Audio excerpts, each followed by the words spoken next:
안녕하세요. 신호 만들기 제19강. 이번 시간에는 일정한 봉수 내에서 3일 이평선과 MACD 본선과의 다이버전스 신호를 같이 만들어 보겠습니다.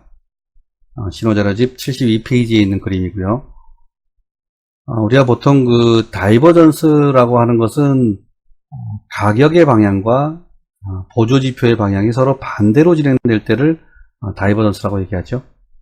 그래서 다이버전스에 대한 그 조건은 상당히 간단합니다. 여기 보시면 제가 그 두 가지로 적어놨는데요.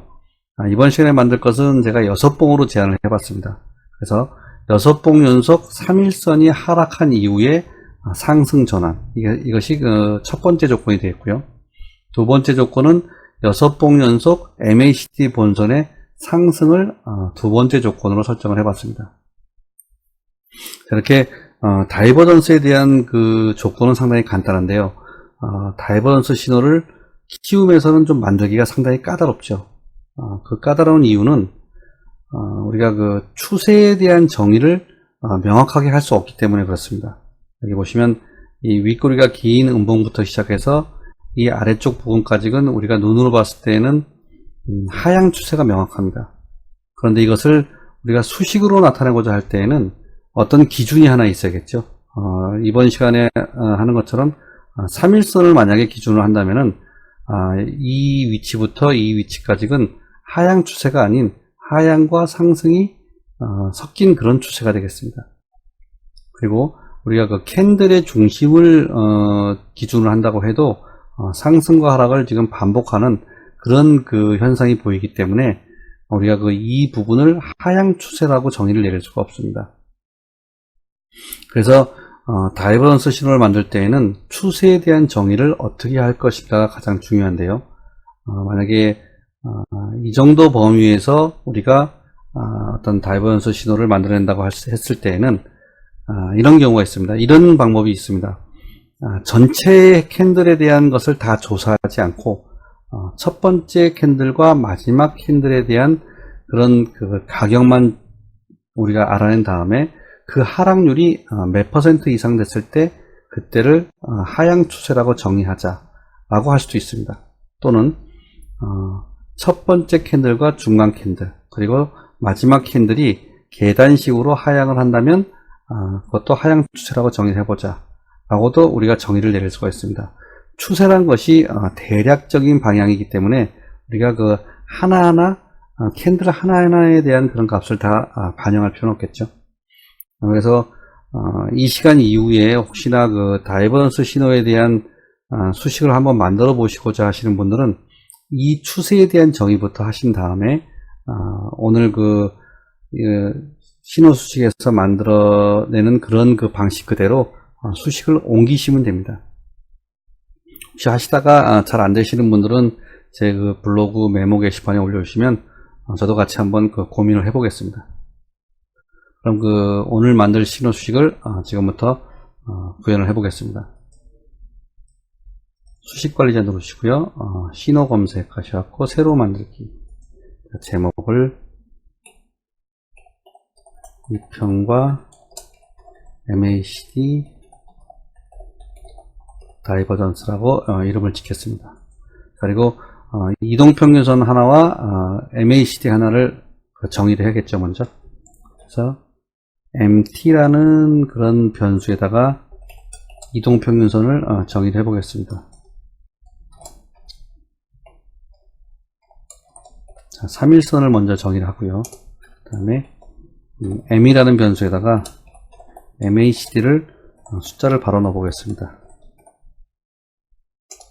자, 그럼 두 개의 필요한 그 이동평균선과 보조지표를 정의를 했기 때문에 이 위에 써 있는 그런 조건 그대로 나열을 쭉 하면 되겠죠. 그래서 먼저 그 이동평균선에 대해서 6봉 연속 하락, 그 다음에 마지막 봉 상승을 그대로 적어 보겠습니다. 현재 봉부터 적게 되면요. MT가 MT의 한 봉 전보다 크면 상승이겠죠. 자, 마지막 봉은 상승이고, 그 다음에 그 이전 봉은 MT의 1은 MT의 2보다 작으면 되겠죠. and 자, 이것을 복사를 해서 조금 빨리 입력을 해 보겠습니다. 두 번째는 2와 3을 써주면 되겠죠. 그 다음에 3과 4, 4와 5,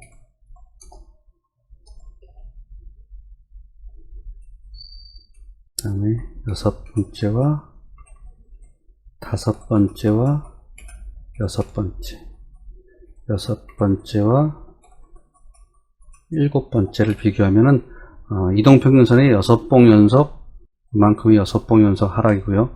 마지막 봉 상승이 되겠습니다. 자, 그 다음에 MACD에 대해서 같은 방법으로 써주면 되겠죠.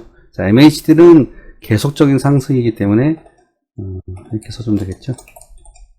and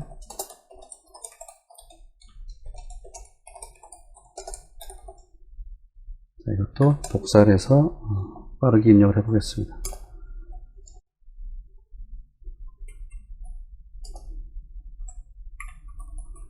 여기는 2와 3, 아니죠. 여기 있죠. 2와 3, 3과 4, 그 다음에 4와 5, 5와 6.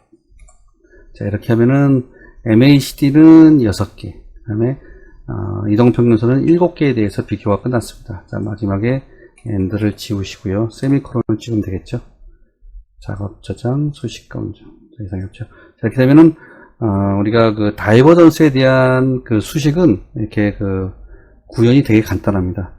중요한 것은 우리가 어떻게 하향이나 상향을 정의할 것인가가 상당히 그 중요한 그런 문제가 되겠습니다. 일단 이걸 실행을 시켜 보겠습니다.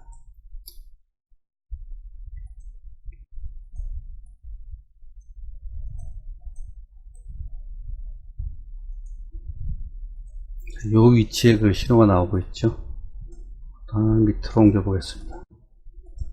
여기도 마찬가지로 이 위치에서 신호가 나오고 있습니다. 이렇게 되시죠?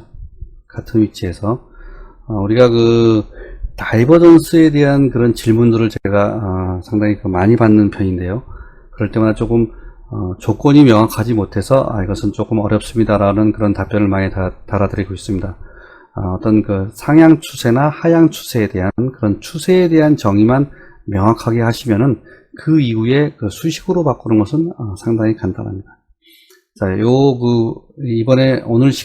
이번 시간에 만든 이 신호 수식도 제가 그 yes로 종목을 검색할 수 있도록 신호 자료집에 올려놨습니다. 필요하신 분들은 참고하시고요.